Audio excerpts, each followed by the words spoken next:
কবরে দাফন করার পর তার আত্মা যখন তার দেহের মধ্যে ঢুকিয়ে দেওয়া হবে, ফায়াতিয়ানিহি মালাকান, দুইজন ফেরেশতা ভয়ঙ্কর আকৃতি নিয়ে আসবে। তাফসীর ইবনে কাসীরের মধ্যে আসছে, তাকায় দেখবে তাদের মাথার চুলগুলা পায়ের মধ্যে পড়ছে, চোখগুলা বিশাল বড় বড় ভয়ঙ্কর, দুইটা চোখ দেখতে মনে হবে অনেকগুলা চোখের মতো। সামনে আসার পর ফায়াতিয়ানিহি, তাকে বসাবে। বসানোর পর ওই ব্যক্তি দেখাই অবস্থা খারাপ। ফেরেশতারা তার দিকে তাকায় বলবে, মার রব্বুকা, তোমার রবকে জবাব দাও। পাপাচার বান্দা বলবে, হা হা লা আদরি, আমার জানা নাই। ওমা দীনুকা, তোমার ধর্ম কি, জবাব দাও। বলবে, হা হা লা আদরি, আমার জানা নাই।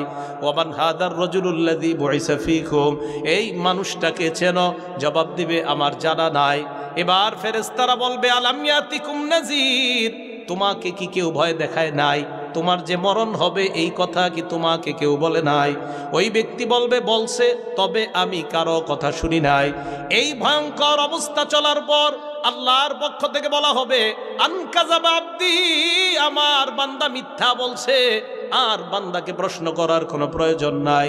পীরপুরের মানুষ, আপনাদের পায়ে ধরে বলি, আমি নিজেই টেনশন, আল্লাহ যেন আমার আপনার ব্যাপারে এটা না বলে, আমার বান্দা মিথ্যুক এই কথা যেন আমাকে আপনাকে আল্লাহ না বলে।